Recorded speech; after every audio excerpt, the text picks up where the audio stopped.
کے ایک اداسی رہ گئی، کیا رہا خیموں میں شہ کے ایک اداسی رہ گئی۔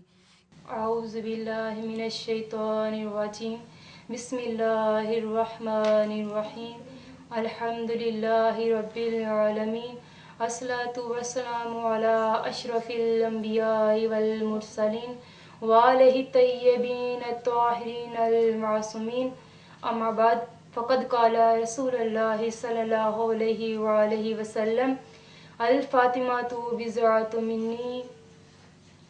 وہ حمد و ثنا اس اللہ کے لیے کہ جس کی مدح تک بولنے والوں کی رسائی نہیں، وہ خدا جو کہ اب اپنی مخلوقات کے لیے بہت رحمان و رحیم ہے، وہ خدا کہ جس نے ہمیں رزق دیا تو ہم نے اسے راضی کہا، وہ خدا کہ جس نے ہمیں علم دیا تو ہم نے اسے علیم کہا، وہ خدا کہ جو پتھر میں بھی کیڑے کو رزق دینے والا ہے، وہ خدا جو کہ سمندر کی تہوں میں مچھلیوں کو بھی رزق دیتا ہے، وہ اس کا محبوب نبی کیا ارشاد فرما رہا ہے۔ اللہ کا طٰہٰ و مدثر نبی، اللہ کا مزمل و مبشر نبی کیا ارشاد فرما رہا ہے کہ فاطمہ میرا ٹکڑا ہے۔ دیکھیں، میں یہاں پہ تھوڑی سی وضاحت کرنا چاہتی ہوں کہ بعض کہتے ہیں اس حدیث کے بارے میں کہ فاطمہ کہتے ہیں کہ رسول نے کہا فاطمہ میرے جگر کا ٹکڑا ہے۔ میں کہتی ہوں کہ اگر یہ کہا ہوتا کہ فاطمہ میرے جگر کا ٹکڑا ہے تو کہتے کہ الفاطمہ تو بضعۃ قبضی، اور پھر کہا جاتا ہے کہ رسول نے کہا کہ فاطمہ میرے دل کا ٹکڑا ہے۔ میں کہتی ہوں کہ اگر یہ کہا جاتا کہ فاطمہ دل کا ٹکڑا ہے تو پھر ارشاد ہوتا کہ الفاطمہ تو بضعۃ قلبی، کہ فاطمہ میرا ٹکڑا ہے، نہیں، بلکہ حدیث کے الفاظ ہیں کہ الفاطمہ تو بضعۃ منی، کہ فاطمہ میرے پورے جسم مبارک کا حصہ ہے۔ مومنات، ناظرین کرام، کہ جو جگر اور دل ہیں یہ ناقص فالٹ والی چیزیں ہیں، یہ خرابی کے بعد ختم ہو جاتی ہیں، لیکن فاطمہ خرابی، نعوذ باللہ، خرابی نہیں ہے، بلکہ وہ خرابیوں کو درست کرنے والی ہیں، کہ وہ فاطمہ کہ جس کے بارے میں حوضہ قرآن قصیدہ پڑھ رہا ہے کہ انما یرید اللہ لیذھب عنکم الرجس اہل البیت ویطہرکم تطہیرا، اور وہ فاطمہ کہ جو کہ اب عبادت کے وقت جب اپنے مصلی عبادت پر آتی ہیں تو رب العزت فرش سے عرش تک ایک ایسے نوری سلسلے کو قائم کر دیتا ہے کہ پوری کائنات اس سے روشن ہو جاتی ہے۔ فاطمہ وہ فاطمہ ہے کہ جس کے بچوں کے جھولے خود نوری مخلوق آ کے جھلاتی ہے۔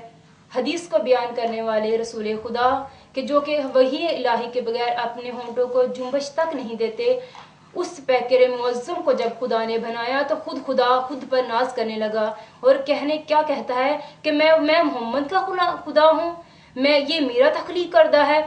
وہ محمد بطول اسی رسول کی بیٹی، اور وہ جب خدا اپنے محبوب سے اداس ہو جاتا تو اسے اپنی معراج پر بلا لیتا، یہ فاطمہ اسی رسول کی بیٹی، اور وہ فاطمہ کہ جس کی کنیز کے پکی ہوئی روٹیاں، اس کے ہاتھ کی پکی روٹیاں جب جبرائیل آسمان پہ لے جائے تو آیت نازل ہو جائے، وہ فاطمہ کہ جب اس کے بچے، وہ خود کیا ہیں کہ میں کہتی ہوں کہ تمام کی تمام جتنی بھی شان ہیں، جتنی بھی عظمتیں ہیں، خدا نے ان کے سپرد کر دیں، اور پھر کہ فاطمہ وہ فاطمہ کہ جن کی بیٹی نے مدینہ سے لے کے کربلا تک اور کربلا سے لے کر شام تک ایسا کردار ادا کیا کہ تاریخ یہ کہنے پر مجبور ہو گئی کہ یہ تو فاطمہ، یہ بیٹی ہے، یہ تو کردار میں مثل فاطمہ ہے، کہ اے محمد میں زمین و آسمان کو خلق نہ کرتا کہ اگر تجھے خلق نہ کرتا، اگر علی کو خلق نہ کرتا،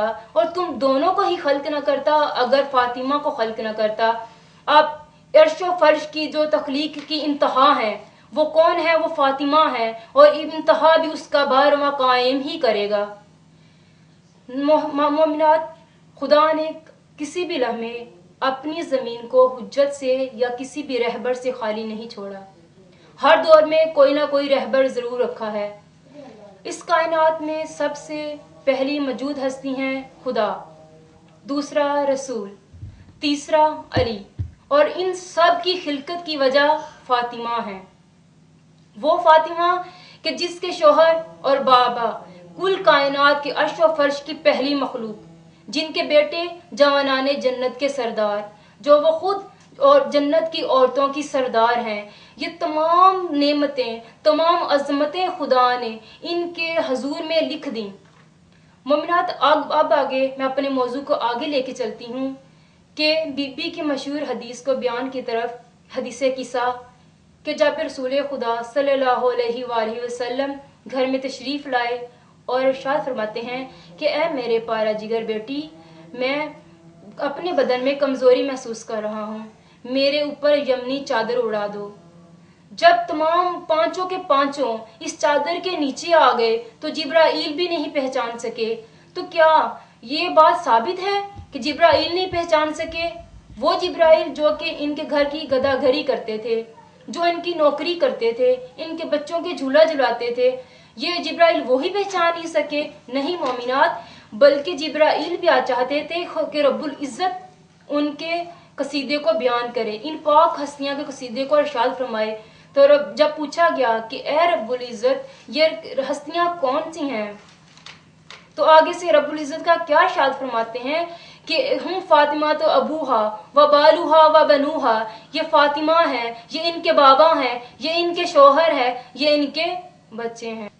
بس عزاداروں، آباد کس طرح یہ صحن فاطمی ہوا، ہائے کس کی لگی نظر کہ یہ گھر ماتمی ہوا۔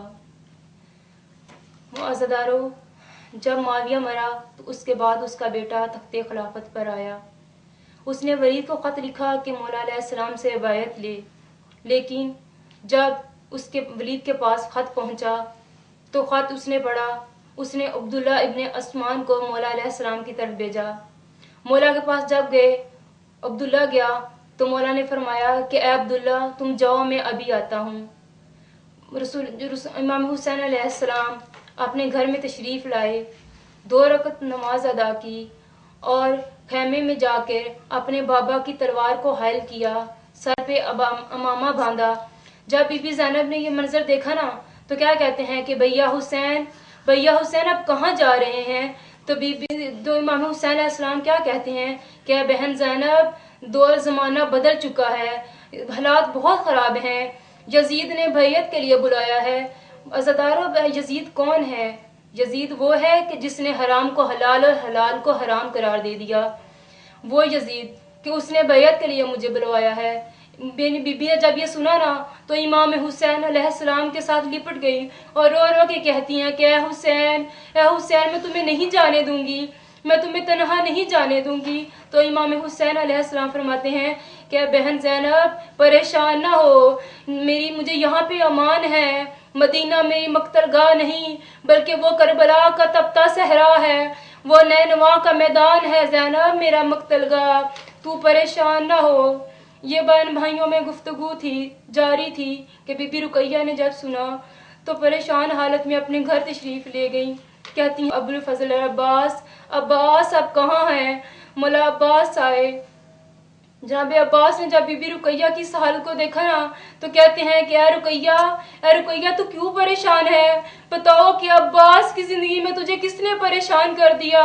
کہتی ہیں کہ نہیں عباس یہ بات نہیں ہے، لیکن دیکھ در بطول پہ دونوں بہن بھائی رو رہے ہیں، مجھے لگتا ہے کہ ہمارے اجڑنے کے دن آ گئے۔ مولا عباس نے وجہ پوچھی تو کہتی ہیں کہ عباس تیری آقازادی تیرے ہوتے ہوئے اپنے بھیا کو تنہا کہہ رہی ہے کہ حسین تجھے تنہا نہیں جانے دوں گی۔ مولا عباس نے جب یہ سنا دوڑتے ہوئے در بطول پہ آئے۔ جب در بطول پہ آئے، بی بی زینب نے مولا عباس کو آتے دیکھا تو امام حسین کے دامن کو چھوڑ کے کہتی ہیں کہ عباس اے حسین تو جہاں جانا چاہتا ہے چلا جا، میرا مان عباس آ گیا۔